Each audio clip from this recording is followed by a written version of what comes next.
धम्मपद गाथा क्रमांक 70। आज दिनांक 13 जून 2020। ये गाथा तथागत भगवान बुद्ध ने श्रावस्ती में जेतवन विहार में रहते समय ही कही है। मासे मासे कुसज्ञेन बालो भुंजेथ भोजनं नसो संखात धम्मानं कलं नागधति षोडशिं। तथागत भगवान बुद्ध श्रावस्ती के जेतवन विहार में रहते थे। तब उन्होंने एक जम्बूक आजीवक के संबंध में ये गाथा कही है।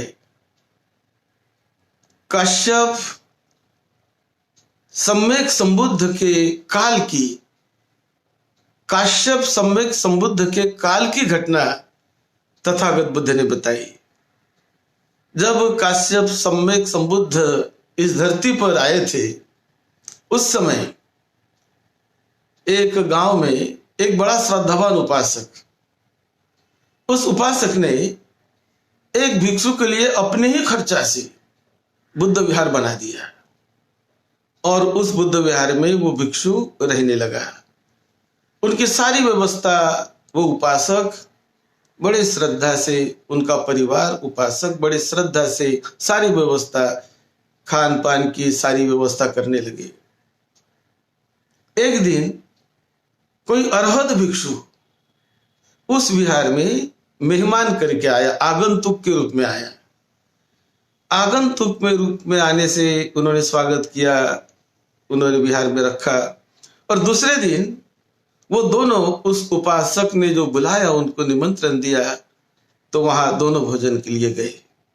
दोनों जाने के बाद ये जो मेहमान भिक्षु था, आगंतुक भिक्षु था, ये तो अरहत था।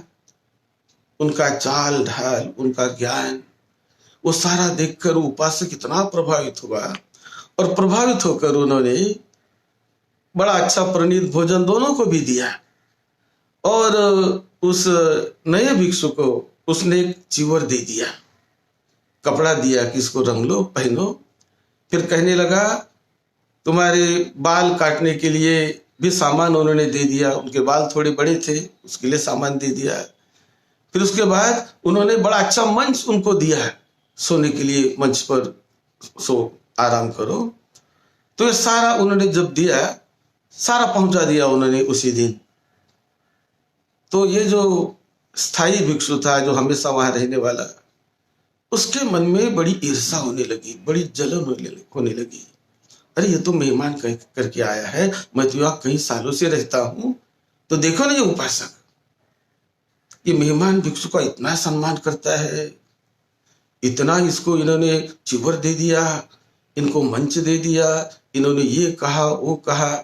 तो उसके मन में वो अच्छा नहीं लगने लगा। वो जो स्थायी भिक्षु था, ईर्ष्या निर्माण हुई, जलन निर्माण हुई। फिर इस उपासक ने बड़ी श्रद्धा से दूसरे दिन दोनों को भोजन के लिए बुलाया कि आप दोनों भोजन के लिए आइए। उन्होंने हाँ कहा, आ जाएंगे। लेकिन विहार में जाने के बाद ये जो स्थायी भिक्षु है, वो अरहत भिक्षु को बहुत भला बुरा कहने लगा, बहुत उनको बोलने लगा, भला बुरा कहने लगा कि तुम ऐसे भटकने वाले, ऐसे वो, ऐसे कुछ बहुत बहुत कुछ कहने लगा। तो भला बुरा कहकर अरहत ने जान लिया कि इनके मन में जलन हो रही है, ईर्ष्या निर्माण हुई है मेरे बारे में। तो अच्छा नहीं है, जिसके मन में ईर्ष्या है, मैं क्यों वहां पर रहूं। इसलिए वो सुबह उठकर निकल के चला गया, दूसरी जगह चला गया। अब ये इनको नींद भी नहीं आई, जल्दी उठ गया है सुबह। ये जो वहां का स्थानिक भिक्षु है, सुबह उठा, उसने झाड़ पोछ की, सब किया, और आज तो जाना है भोजन के लिए। लेकिन उसको अच्छा लगा कि घंटी में नहीं बजाया, उसने थोड़ी सी घंटी बजाई ताकि वो उठे भी नहीं, उसको लगा सोने दो, और फिर वो अकेला ही चला गया। अब उपासक पूछने लगे कि बनते, हमने तो दोनों को बुलाया था ना, वो दूसरे कहाँ है? उन्होंने कहा उसको क्या, वो तो सोया पड़ा है। बेल बजाई मैंने सुबह सब झाड़ पोछ की, ये किया वो किया, वो उठा ही नहीं, सोया होगा अभी। ऐसा उपासक को उसने बता दिया। लेकिन उपासक ने जान लिया, समझ लिया कि नहीं, ये जो बोलता है कुछ न कुछ गड़बड़ दिखती है। उपासक ने भी समझ लिया, लेकिन उपासक ने उनको सम्मान से भोजन दोनों का बना था, लेकिन उन्हें भोजन भी दिया।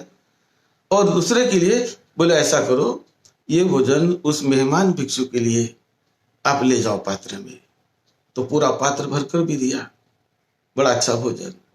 अब इसने जो पात्र लाया भोजन का, तो पात्र उसने कहा कि अरे इसको तो आदत पड़ जाएगी और ये यहीं रहेगा तो मेरी बड़ी मुसीबत हो जाएगी, तो मैं इनको कोई आज भोजन नहीं दूंगा, तो भाग जाएगा ये। ऐसा सोचकर उसने जो पात्र उपासक ने उसको दिया भोजन का, वो भी रास्ते में फेंक दिया। और विहार में जाकर देखता है, विहार में तो भिक्षु नहीं है, वो तो चला गया। और इस प्रकार के उस अरहत का उसने जो अपमान किया ईर्षा के कारण, केवल जलन के कारण, तो अरहत का अपमान, मुक्त पुरुष का अपमान बहुत पापकारक होता है। उसके परिणाम स्वरूप जब वो उसकी मृत्यु हो गई तो एकदम दुर्गति में चला गया, अविची नरक में चला गया। और अविची नरक में जाकर फिर इस बुद्ध काल में उसका जन्म, इस बुद्ध काल में श्रावस्ती के एक बड़े धनी श्रेष्ठी परिवार में हो गया।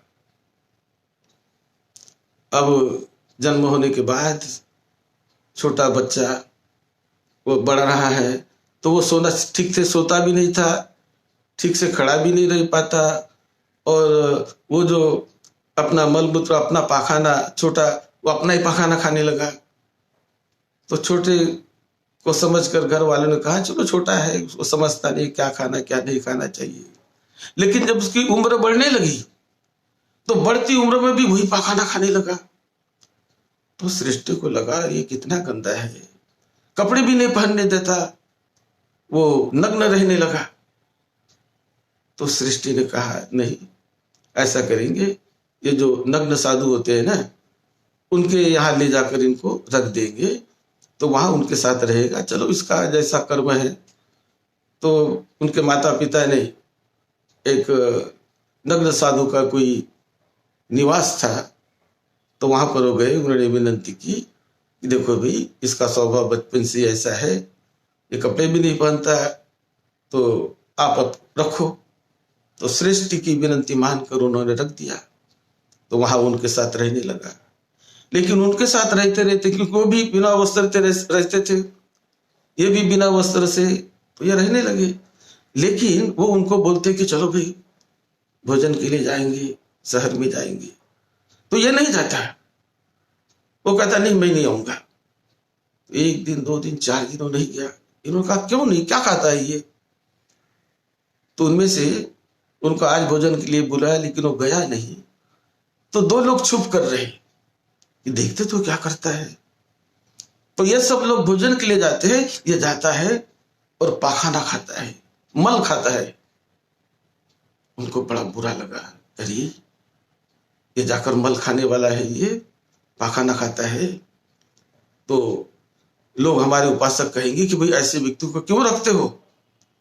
तो उसने निकाल दिया, उस साधु ने भी वहां अपने आवाज से, अपने जगह से उनको निकाल दिया। अब ये वहां से निकल गया, चला गया, और चले जाकर भटकते भटकते एक गांव में गया। अब जीने का कोई तरीका तो चाहिए, खाने के लिए तो इसको आदत पड़ गई। तो एक गांव में जाकर, नया गांव था, दूर गांव था, तो वहां जाकर रहने लगा और एक जगह खड़ा है, एक एक पैर पर खड़ा है और कहने लगा मैं कुछ खाता नहीं, लोग उनको खाने के लिए भोजन ला, मैं खाता नहीं, मैं तो केवल हवा पर रहने वाला हूँ, मुझे भोजन की कोई जरूरत नहीं। लोग बड़े अचंभित हुए, अरे ये कितना महान तपस्वी है, खाता भी नहीं, हवा पर जीता है, कितना त्यागी है, कपड़े का भी मोह नहीं, निर्वस्त्र रहता है, दाढ़ी जटा बढ़ाई है। तो सारा देखकर लोग बड़े प्रभावित, ये बड़ा ऊंचा हुआ साधु है। तो ऐसा करके इतना सम्मान वहां उसका होने लगा।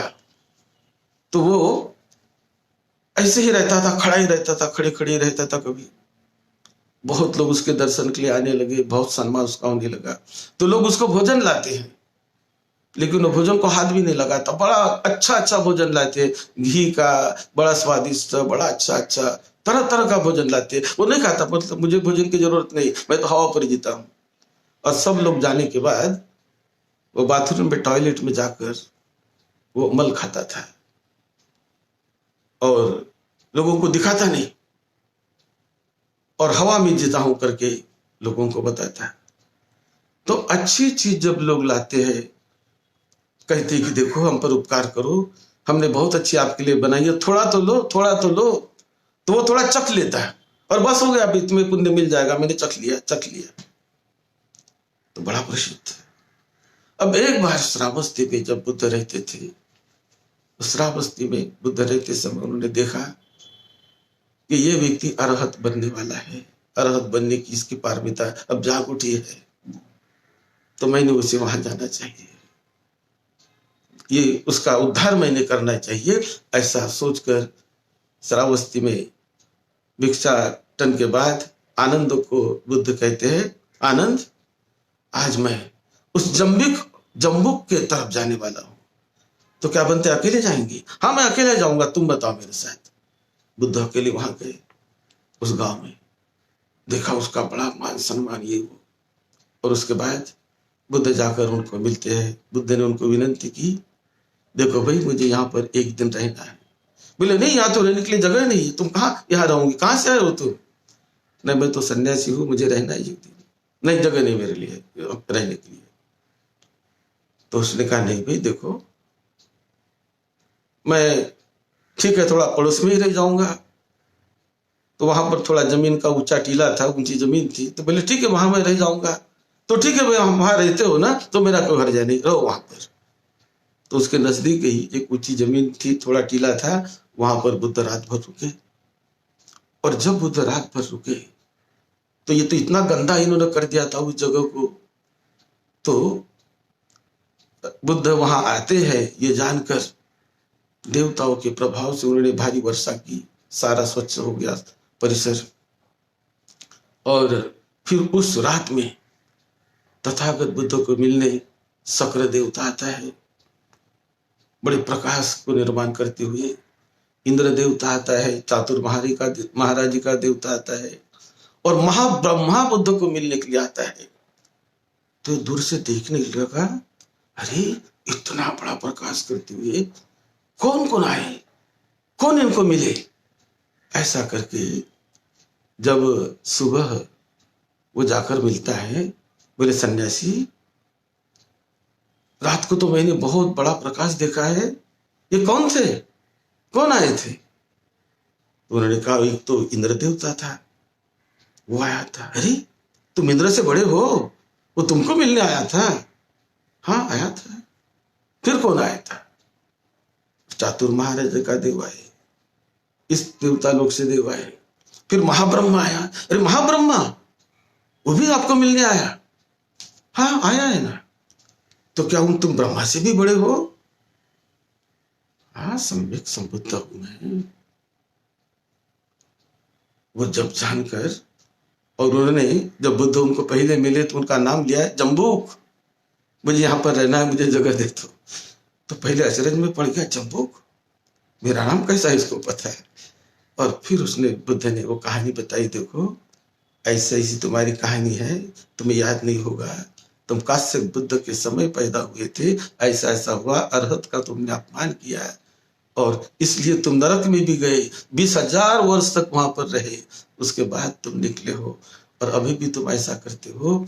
जो मार्ग गलत मार्ग है, जिस मार्ग पर तुम चलते हो, एक पैर पर खड़े रहते हो, इतने लंबे लंबे बाल बढ़ा दिए तुमने और खाना नहीं खाते, लोगों को कहते हो कि मैं केवल हवा पर रहता हूं।